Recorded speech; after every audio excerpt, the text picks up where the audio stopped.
दोस्तों, तुर्की और सीरिया में आए भूकंप ने दोनों ही देशों में काफ़ी तबाही मचाई थी। लेकिन ऐसे गंभीर सिचुएशन में भारत ने ऑपरेशन दोस्त चलाकर जिस तरह से तुर्की की मदद की, उसकी प्रशंसा खुद तुर्की के लोग कर रहे थे। इतना ही नहीं, तुर्की के अधिकारियों ने भी भारत की तारीफ की और भारत के बारे में कई अच्छे बयान भी दिए, जिसने इस बात की उम्मीद बढ़ा दी कि शायद तुर्की अब भारत के साथ अपने संबंधों को बेहतर करना चाहता है। लेकिन कई करोड़ों डॉलर की मदद और अपनी सेना को बेचकर तुर्की में हजारों लोगों की जान बचाने के बावजूद तुर्की की सरकार ने यूनाइटेड नेशन में मानवाधिकार परिषद में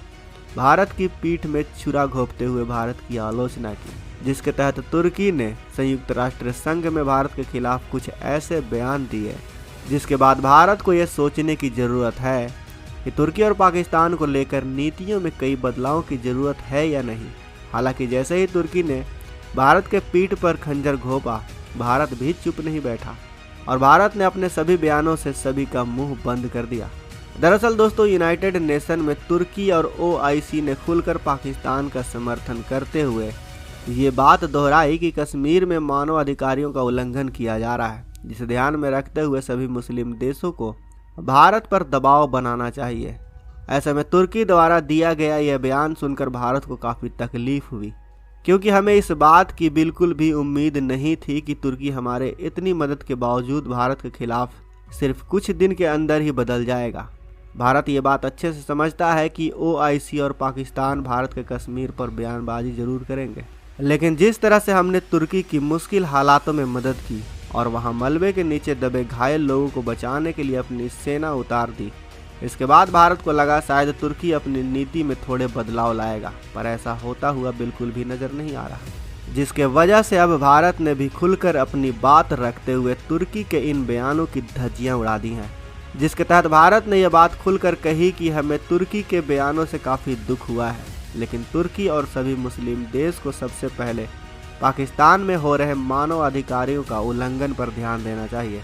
क्योंकि टेररिस्ट के होते हुए कोई भी व्यक्ति पाकिस्तान में अपना जीवन शांति से नहीं गुजार सकता। भारत द्वारा दिए गए इन कड़े और सीधे बयानों को सुनकर तुर्की तो क्या, खुद पाकिस्तान और OIC को भी बड़ा झटका लगा है, क्योंकि इन सभी को यह अंदाज़ा नहीं था कि इस बार इनके कश्मीर पर बयानबाजी का भारत इतना सीधा और कड़ा रिएक्शन देगा। लेकिन अब भारत इन देशों के बयान से थक चुका है, जिसकी वजह से अब हम ऐसे बयानों को बिल्कुल भी बर्दाश्त नहीं करेंगे, खासकर कि तब जब तुर्की ने भारत के खिलाफ मानवाधिकार पर बयान दिया, तब भारत ने जिस तरह से तुर्की समेत पाकिस्तान और OIC को सीधा और कड़ा जवाब दिया, जिसने ये बात साफ जाहिर कर दी कि अब भारत बिल्कुल भी चुप बैठने वाला नहीं है। दोस्तों, आपको याद होगा कि तुर्की के कौंसल जनरल ने भारत से मेडिकल इक्विपमेंट और दवाइयों को लेकर खुद मदद मांगी थी, जिसके तुरंत बाद ही भारत ने एक्शन लेते हुए अपने C-295 विमानों को मेडिकल इक्विपमेंट और दवाइयों से भरकर तुर्की के लिए रवाना कर दिया था। ऐसे में यह देखना अपने आप में ही काफ़ी दुख की बात है कि कैसे कुछ दिन पहले ही भारत से मदद मांगने वाला तुर्की आज संयुक्त राष्ट्र मानवाधिकार परिषद में हमारे कश्मीर को लेकर प्रोपेगेंडा खड़ा कर रहा है। खैर, जो भी हो, भारत द्वारा की गई मदद ने दुनिया भर में हमारे देश और लोगों की छवि को काफ़ी अच्छा बनाया है। ऐसे में हमें इस बात से बिल्कुल भी इनकार नहीं करना चाहिए कि भारत के खिलाफ हो रहे अंतर्राष्ट्रीय प्रोपेगेंडा से हमें कुछ खास फर्क नहीं पड़ने वाला, क्योंकि भारत की छवि एक मजबूत और पीसफुल लोकतांत्रिक देश के तौर पर बन रही है, जो अपने दुश्मनों की मदद करने से पीछे तक नहीं हटता, और आज नहीं तो कल हमें इसका डिप्लोमेटिक प्रभाव भी देखने को मिलेगा। साथ ही अगर हम बात करें कि अभी तक तुर्की में हालात कैसे हैं, तो आपको ये बात जानकर हैरानी होगी कि तुर्की और सीरिया में मौत का आंकड़ा 50,000 को पार कर चुका है। इतना ही नहीं, वर्ल्ड बैंक की तरफ से आई एक रिपोर्ट में इस बात का भी पता चला है कि 6 फरवरी को आए भूकंप में अभी तक तुर्की को 34.2 बिलियन डॉलर का नुकसान हुआ है, जिसमें इंफ्रास्ट्रक्चर और इंडस्ट्री भी शामिल है।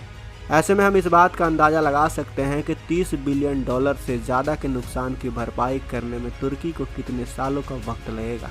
जिसका असर तुर्की की अर्थव्यवस्था पर भी पड़ेगा। वहीं पर हम भारत और तुर्की के संबंधों की बात करें तो अब चीज़ें काफ़ी इंटरेस्टिंग होने वाली है, क्योंकि जहां एक तरफ भारत को यह लग रहा था कि अब तुर्की पाकिस्तान से अपनी दूरी बनाएगा, तो वहीं तुर्की ने यूएन में मानवाधिकार परिषद में भारत के खिलाफ बयान देकर काफ़ी चीज़ें बदल दी हैं। ऐसे में अब यह देखना काफ़ी मज़ेदार होगा कि कर्ज में डूबा पाकिस्तान और आर्थिक संकटों को झेल रहा तुर्की विश्व की सबसे तेज़ी से तरक्की करने वाले देश भारत का किस तरह मुकाबला करेंगे। आपका इस पर क्या कहना है, हमें कमेंट बॉक्स में वैसे बताइए। वीडियो में दी गई जानकारी अच्छी लगी हो तो इस वीडियो को लाइक करें, अपने दोस्तों के साथ शेयर करें, और अगर आपने अभी तक इस चैनल को सब्सक्राइब नहीं किया तो इस चैनल को सब्सक्राइब कर लें